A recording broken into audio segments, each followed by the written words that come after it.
Being on the stage at Deerhurst was a real eye-opener. Yeah, forget it. I was frustrated and discouraged.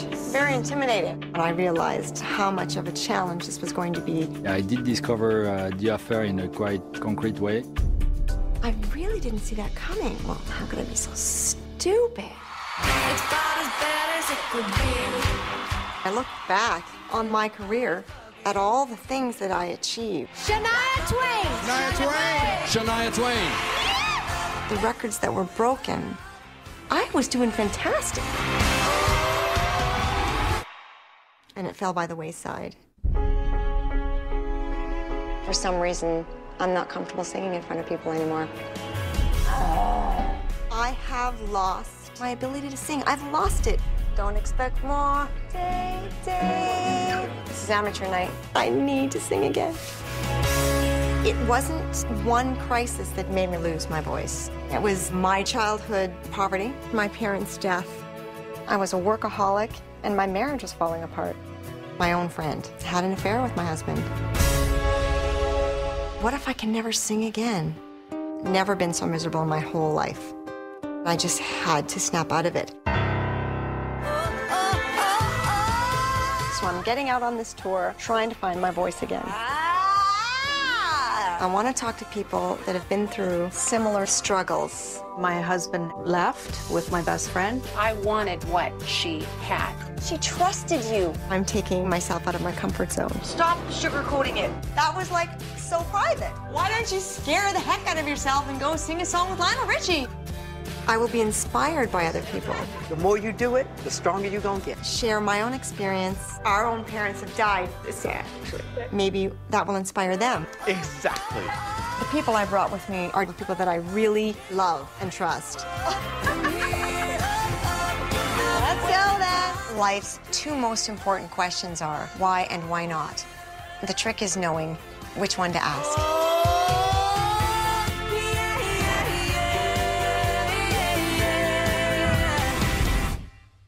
Ladies and gentlemen, we are making our initial approach into Las Vegas. We're on the third leg of our journey, and I'm headed to Vegas. I'm going to be meeting the people at Caesar's Palace.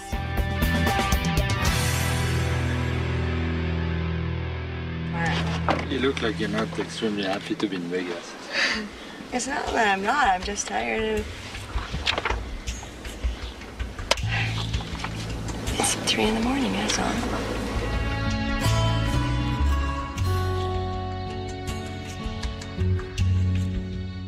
I have such a long way to go with my voice. And Caesar's Palace is a huge offer. And can I live up to that? So this is what's scary about it. I came to Vegas anyway. I said, why not check it out and make my mind up as I go? I don't need to make my mind up yet in this position of doubt and fear. Hello, welcome to Caesar's Palace. Oh, brother. He's just like way too cheerful for me right now. It's 2 in the morning. So you were here when Celine played? Yeah. The anxiety was settling in a little bit, but it didn't stop me from walking through it. Great. So as you can see, we're in share mode right now. Yeah. And the whole concept is, you know, when the artist is here, when you're here, it's your home. I didn't necessarily feel deserving of, you know, the star treatment. I never feel like Shania Twain, to be honest. I'm Eileen Twain, and Shania is part of who I am. You know, so there was this little bit of a conflict there within myself. It's a good songwriting venue. Oh, absolutely. But you wouldn't want anyone to be able to hear you while you're working out a song. So the doors aren't open to the public coming in and out of here. No. In fact, we should go down on the stage so you can tell us if the feel's there or not. Yeah. Watch the steps, Keith. Don't fall anybody, Fred. I'm going. I worry about you guys. You can't find a better stage and sound than Caesar's Palace. And just getting on that stage is very freaky. It's a scary feeling.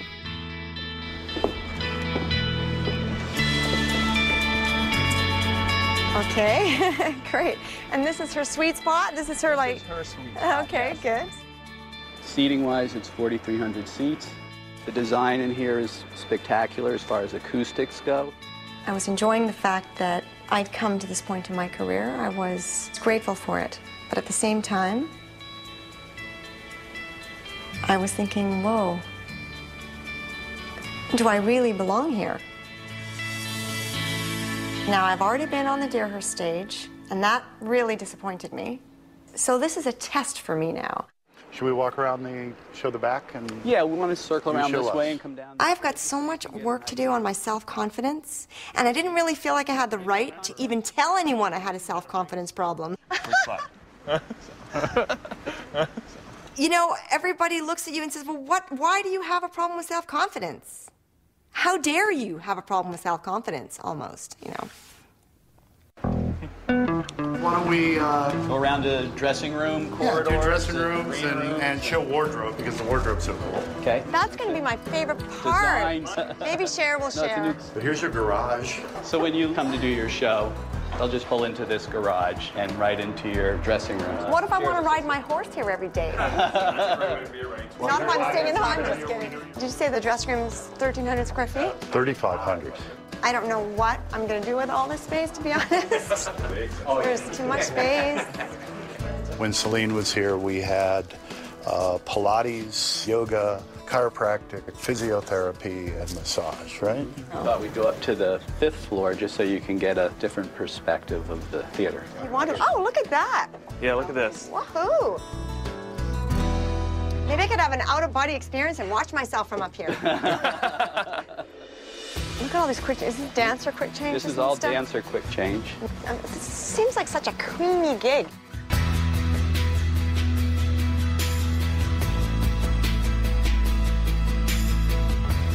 I do think it's important for her to be able to sing again, because I know she loves to sing.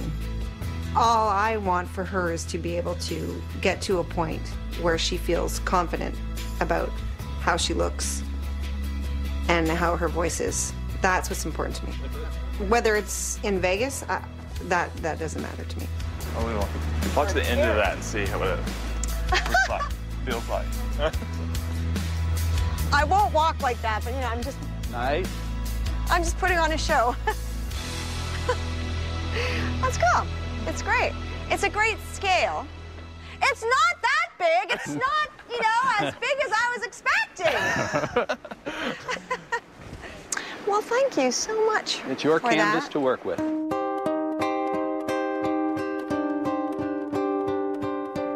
If I had to do a concert tomorrow, I couldn't do it. I couldn't do it. I'm not ready. I'm entering a very scary phase.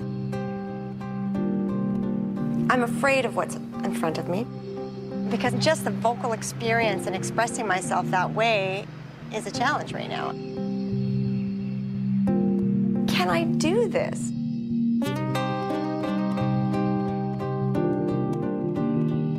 I stood there and I realized that this could be for real.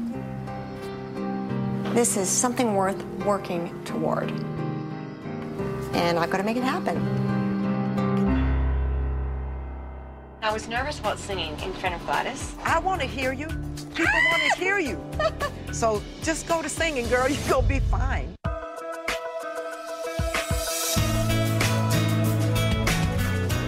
I want to meet Gladys.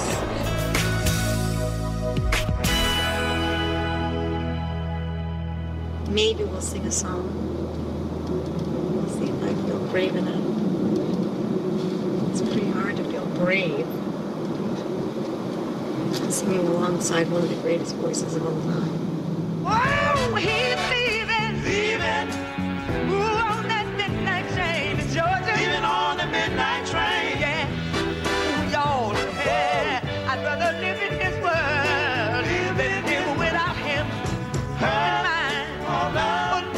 Gonna board the midnight train and ride. Gonna board.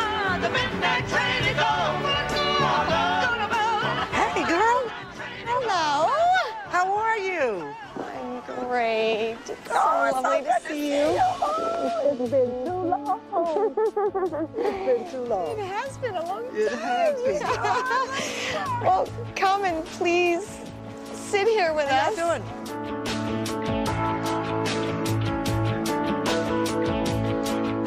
You are my favorite female voice of all time. I've said it my whole life. Thank you. And there's just something about the way you sing that kills me every time, and I love it. Thank you. It made me kind of emotional as well because, you know, I was thinking about my own voice, and I've been having problems with my voice in the last few years. It's clean. But it's been a challenge getting my voice out, and I'm not really sure why. I'm trying to get to the bottom of it. Absolutely.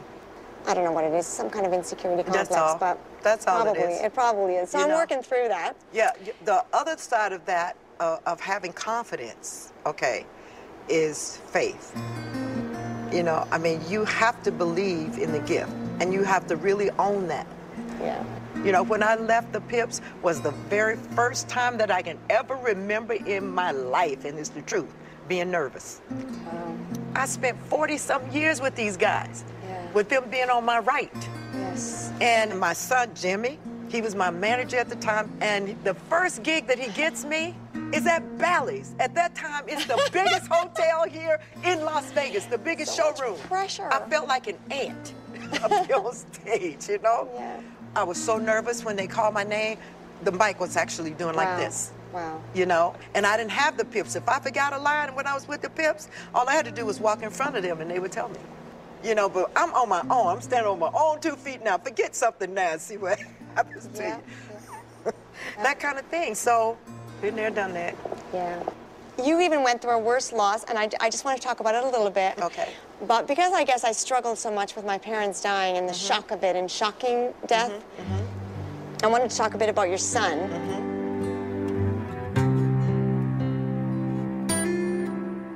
When I got that news, it was worse than a dagger in my heart. And I was performing down in Delaware when my daughter called me and told me. Yeah. And when I got that call, I lost legs.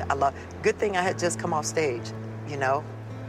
It's something you would never, ever, ever want to experience. And it was more than you could bear. I must have cried for 2 weeks. I said, I got to get it together here, you know? And when I first came back, oh, Shania, it was so scary. I could not control a note. Okay, I want to hear all My this. voice was all over the place. I go to reach for a note, it wasn't there. All off pitch and everything. Seriously. And that's I'm trying just to think of the gig. That's a mental block. Yeah, It's but it's a we're lack supposed of to use this. It's also physical. The more you sing, the stronger this gets. Yeah. That's what you have to do.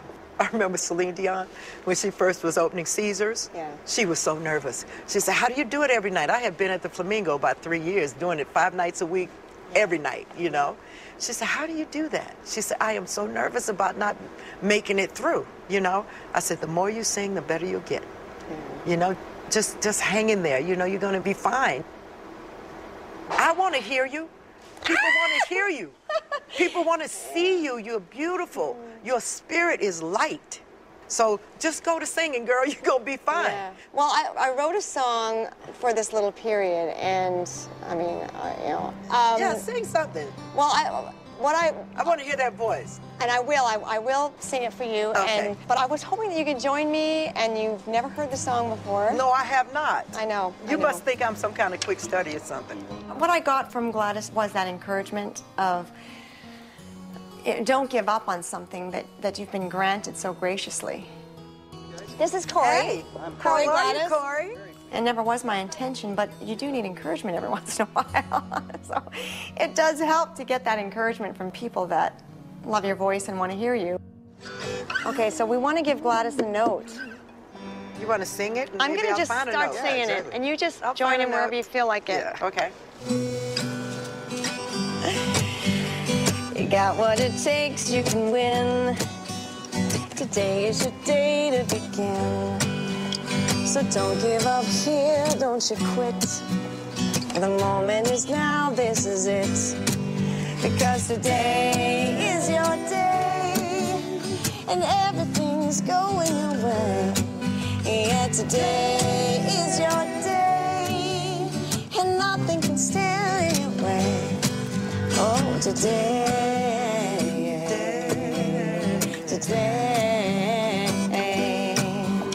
when somebody throws sticks and stones, all they can break are your bones. That's it. Life's gonna kick you around.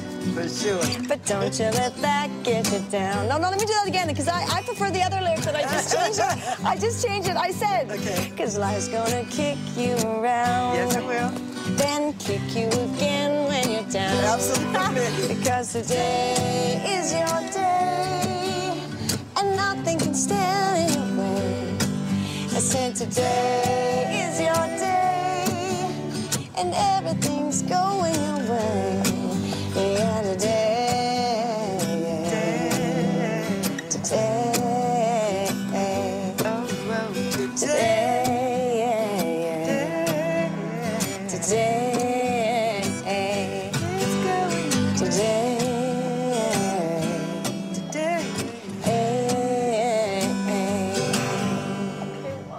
So now you sort of heard it a little bit. I like that. It's just That's a a cute great little song. song. I'm speaking to myself. Of course. Of course, that's the way we write. That's the good stuff. Telling myself. Speaking with Gladys made me feel and realize that I am not alone. You're not the only one that struggles. And that is really at the core, at the root of why I'm doing this. To say, you know, you're not alone. I know how you feel. I've been there. I understand you. Oh, it's so good to see you again. Same here. And we won't let it be this long next time. No, we won't. We won't. I just We want won't. to give you a big hug. Oh, Thank you. Yeah, I'm You doing good? great. Yes, you are. I'm not over it. I'm not over being upset, for sure. I cried so much that moment. Before I go any further into the journey, I need to get to the bottom of what's going on with my voice physically. So we're going to Nashville to once and for all clarify if there's anything wrong with my physical voice. Can you dim the light? Say that again. Oh, now you needed it. I'm fairly confident that there isn't anything wrong with my vocal cords, but I want to make sure. I want to be sure. I want to rule that out. Hi, guys. Whoa! All right. Hello, man in equipment. Look. You need one seat just for your equipment. You start, I need the help. Oh, yeah? Oh, look at I like that. It was amazing to see. Oh, thank you. Oh, thank you. Oh, that's great. Oh, that's so nice. And you know, I need mine as well. You think? I'm not gonna let you get away. I need mine as well. now we're gonna say goodnight. Bye. We're in the air now, and we'll see you in Nashville. There we have a good day.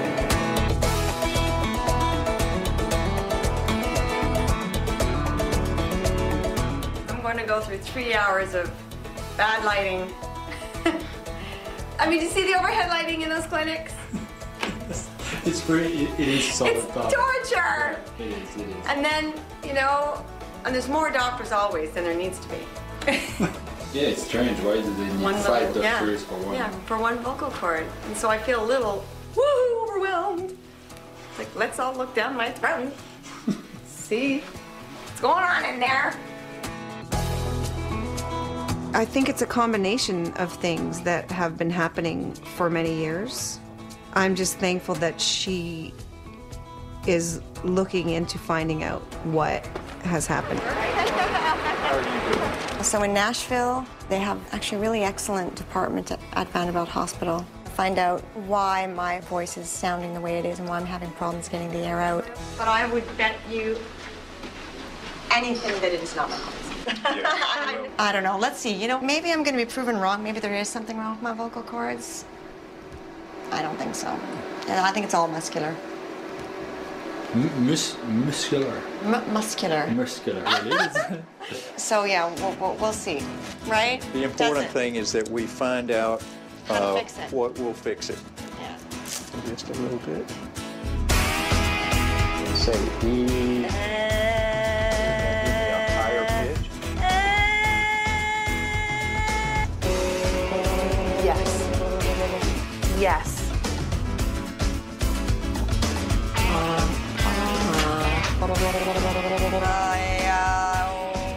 If something hurts, let me know.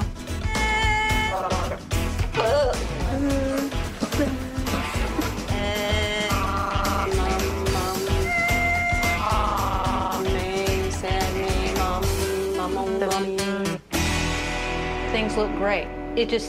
Things just seem to be a little tight down there, okay? It's called dysphonia, where the muscles just squeeze the voice box. And it's not just my singing voice, it's my any voice, right? If you were to have nodules or polyps or something like that, they would be in this area right in here. And that all stemming from just plain old fear, stage fright, domestic violence in the home as a child, my parents dying, not knowing what's next, just all of these different stages of fear in my life. I think we're just missing one puzzle piece, and I think that puzzle piece is helping you relax all these muscles all the time, okay? So, well, I'll think about all of that. Yeah. So, did you like my vocal cords? Aren't they beautiful? They're beautiful. See, I know, aren't they? They're There's so not white. one part of her that's not beautiful. No. See what we try to tell her all the time? Exactly. Like, Even those. yeah, even those are just so beautiful. The way they vibrate and everything. Whoa! It's incredible, man. But you know how frustrating that is to have, whatever, like vocal cords in such great shape after all these years of like a singing career, screaming in bars and doing all that, and then still not being able to get your voice out? Yeah. It's frustrating. I've just trapped my own voice, and now I've got to unwind all that. So, Thank you very much. we'll take you down Okay. to the car. That's not going to be solved in one day of therapy with any person, to be honest, of any kind of therapist. Now it's up to me. The rest is up to me. I really do want to understand what is going through the mind of a trader. Well, I would chew somebody's arm off if they had what I wanted. Okay? I mean, this is just honest. I'm back in Vegas, and I'm about to meet with Dr. Livingston again. I'm getting my therapy through his writing, and I'm reading about Dr. Livingston's son's struggle with dying. Oh, this was a torture. And I cried so much that moment. I'm not always strong.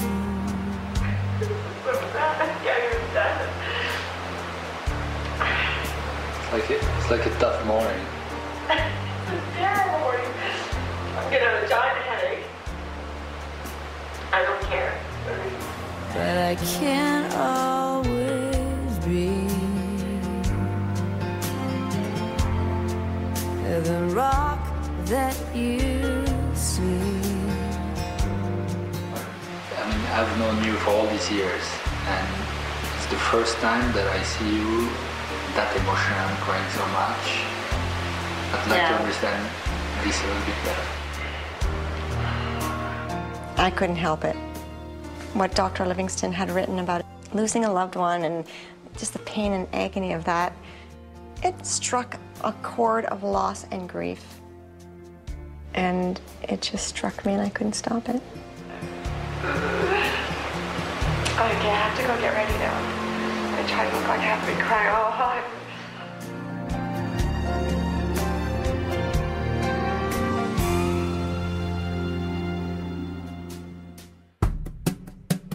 I'm back in Vegas and I'm about to meet with Dr. Livingston again. Hello? Oh, Shania, good to see you again. How have you been? Oh, good. Dr. Livingston completely understands to the greatest depth what it is to lose someone you love.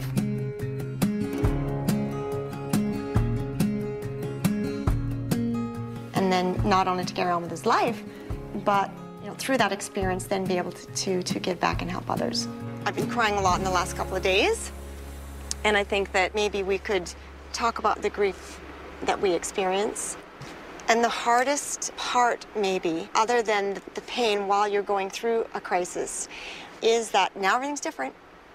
Now we have a new reality, just like that. But we haven't lost ourselves. That's the important thing to recognize. I reached a point in my grieving over the loss of my son when I had to ask myself, is this the defining moment of my life? Am I ever going to be anything besides a bereaved parent? Yes. And I think you're in the same position. And the answer, of course, is that, yes, indeed, Yes. you do have an identity. This is not the defining moment of your life. It's just a terrible, terrible loss that you're in the process now of grieving. Well, I'm trying to redefine this moment in my life. Mm-hmm. And then that brings me to, how do we go through life and weed out the people that could be potentially harmful to us or betray us? Like how... I think realizing how vulnerable we are, because we're imperfect in terms of our ability to judge other people, so that we're all subject to betrayal. We're all subject to being taken advantage of. But here's the most important thing that I have to say to you, and that is, you can't get to the truth by asking the wrong questions. So rather than ask, why did these people do this to me? Mm-hmm. The real question is, what happened in this marriage that Mm-hmm. brought us to this? But I think you have to look a little bit farther back to get an answer Well, to I that. actually agree with you. I think that was maybe more of a result of a declining relationship anyway. But I cannot imagine my ex-husband ever would hurt anyone intentionally. He's a very kind man. I think that it's a certain amount of reality helps here. Okay. Nobody slipped and fell into bed, you know? Be okay. Yes. It's intentional on both sides. Yes, but Marianne was observing my relationship and the breakdown of my marriage, because I was sharing that with her, don't forget. I was confiding in her about my concerns in my marriage. Well, she was following her heart too, though, don't you think? Yes, but don't you think that a traitor is a different type of person? Yeah, I don't know. It's a harsh judgment, because once you label her as a traitor, then she becomes a kind of cartoon figure.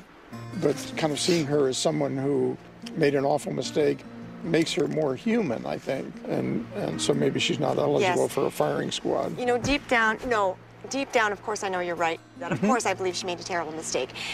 Will she ever realize, or whether she realizes it now or not, I don't know. It's out of your control. It's out of my control. That is certainly the truth. But the question is, what's next? What's next? How do you, I like how do you move on from this? And the ultimate act of courage is to be honest with ourselves, and learn something from our losses and to face them in the way that you're doing. And I know it's going to be a great payoff for you. I'm not over it. I'm not over being, upset with Marianne. Do we want to go upstate? I'd love to. But what I did by talking to Dr. Livingston about my anger was very necessary, because that is forcing yourself to deal, as opposed to just waiting and saying, oh, time will take care of it eventually. We're going up. Up, up, up, can only go up from here. Well, this must be a familiar feeling to you. I can't imagine it. What would it be like to have all those people looking at you? Scary! I get scared every time I'm going to go up on stage. My suggestion is that you not see this as something that you have to work hard at, or some obstacle that you have to overcome. I think it has much more to do with releasing it. I don't think this is a mountain that you have to climb. I think it's maybe just a bed you have to relax in or something, rather than seeing it. That's a good way of putting it. That's why I'd encourage the singing, even if you feel as though everything isn't perfect. Yeah. Think of it as a gift, that you're going to give a lot of people who will be thrilled to have you back. Yeah. I always say, maybe I'll come back when I'm about 85 and I'm singing in the church choir. Yeah, I will sing again. It's when. I think sitting down with Dr. Livingston this time spread my healing up a little bit. This tour isn't about being passive. This tour and this journey is about engaging myself, taking on the challenge. Well, thank you. You're welcome. Thank you for everything. All right. It's inevitable that you're going to learn from that and grow from that. Look forward to Well, we're going to meet again. And yeah, of course. We'll have more to talk about. She's allowing me to stay on her couch. She's helping me out. She's allowing her husband to be there for me. That was the part that was tearing my... Yeah, but because she trusted you. Right. She trusted you.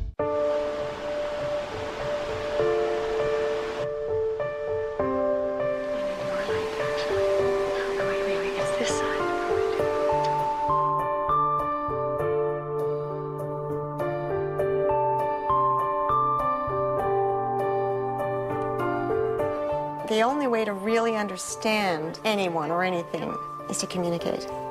Now, since it's not possible to sit down and communicate with Marianne about this directly, the next best thing was to sit down with someone else who had experienced being a Marianne and playing that role in a family's life.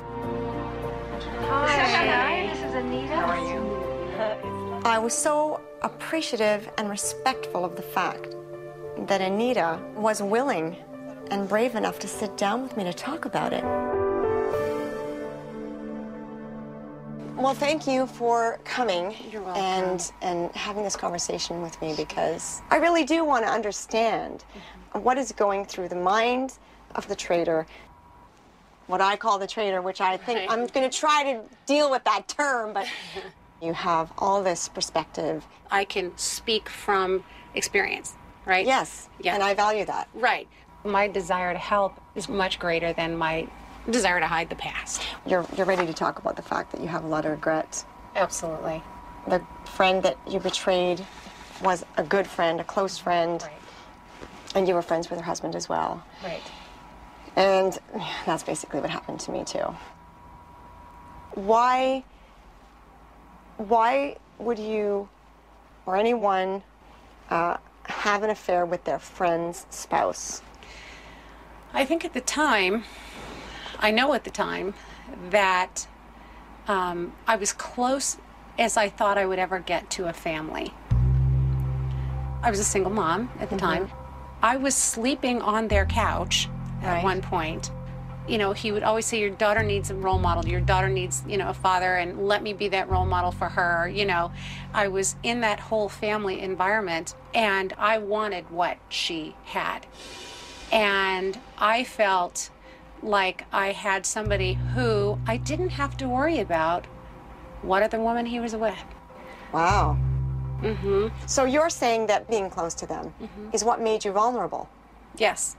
Everything was very predictable. I knew exactly what was going on. So there was no real threat there. But weren't you worried that she was going to find out?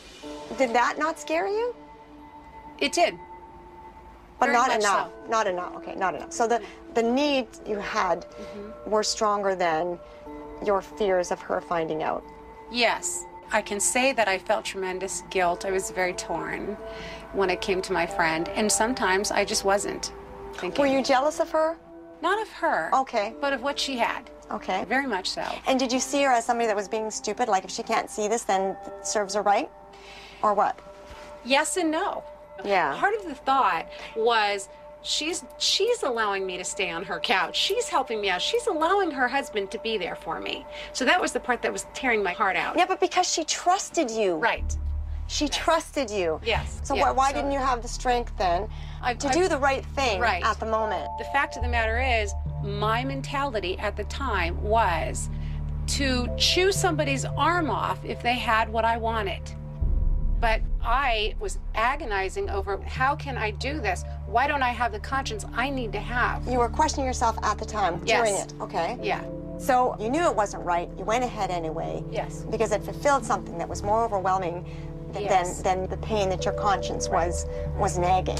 And remember, the other person is got what you want. So, you know, it's hard to think of, gosh, what are they going to feel? Okay. I mean, this is just honest. She trusted you, and that is why that happened. But I could see why the other woman who's a friend would say, well, you know, she really doesn't deserve this marriage anyway.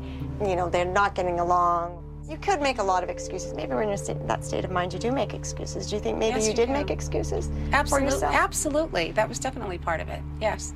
But are there not stages along the way during, you know, betrayal where there are checkpoints, I guess you could say. Not the person that's coming from that place.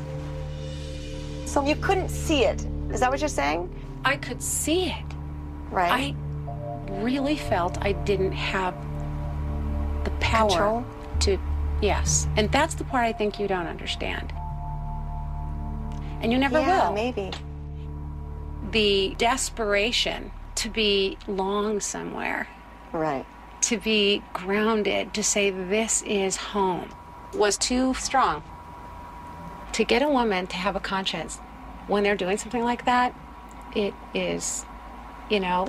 Yeah, but then you did have the power to do something right about it after. You did, and you took your power back. Yes, I did stop it, and it did end, and she didn't know about it. It was, Right, you know, your because it was my conscience that got me into therapy, saying something's wrong. I keep doing these things. I know they're not right, and I followed through a little bit. You know, what's the end going to look like? You know, who am I going to end up with? I'm going to end up with this guy who is willing to cheat and lie to his wife, and do I really want that? Yes. You know, there were times, Shania, honestly, in the past 18 years, that I have questioned bad things that have happened to me and said, is this, you know, my consequence? Oh, are you paying for what you did? Absolutely. Oh. I understand that. I can say that I understand that. Oh, you know, that was a powerful conversation with Anita, because I just became more understanding of the whole thing in general, and realizing that, you know what, we all do, you know, things we regret, and nobody's above that. Thank you again. You look at Anita and all the work that she's done to get to where she is. Not everybody is willing to do that work, so not everybody that hurts others is going to bother going through that. And you can't wait around for it. That was great. Yeah, I mean, this was incredibly invaluable. I really respect anyone like that. That is all you can ever ask for from somebody. You know, it's like, I accept that people make mistakes. Of course they make mistakes. I make mistakes all the time. I recognize that. You know, what's more important is coming to terms with the mistake and making it right. And so I respect her for that. And then, of course, for myself, understanding and accepting that I may never get that from, you know, Marianne. And that's it. I gotta just carry on expecting that will never happen. This is the room. It felt adventurous to escape and refocus with my voice. It's about as bad as it can be. See it in your eyes. Come on, ladies. Carrie. Oh, well, I wasn't ready. Just putting the glasses on. Your microphone makes noise. There was a factor of intimidation being in Vegas, realizing that I had such a long way to go still with my voice. So I needed to get away from the stimulation of Vegas to reflect and find some perspective. I didn't know really everything is gonna change. I'm trying to work the words out. I wanted to be in an environment where I wasn't influenced by my surroundings. Very hard to be in Vegas and not be influenced by your surroundings. This is the room. Nice. Woo! Yes, I know. This is magical. It's great. It felt adventurous to escape all of that and refocus with my voice. This is perfect. Hey, look at the stage. Hey, Kenny. How you doing? How you doing, buddy? Good to see you. Good? Corey. How's it going, eh? This is good that you're filming. Are you filming? You better be. I am filming. I wanted to still be in the vibe of Vegas, but within my own space. So getting up on the roof gave me perspective. It was just really cool.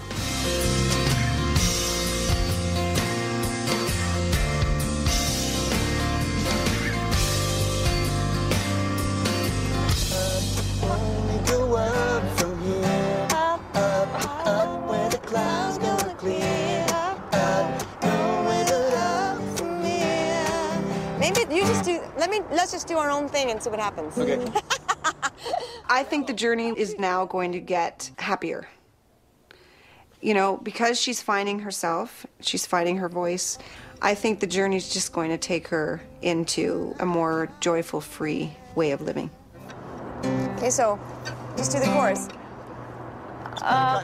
Karen, you can't chew gum and do this at the same time. I'm not going to. Well, then what are you going to do to gum? I'm going to swallow.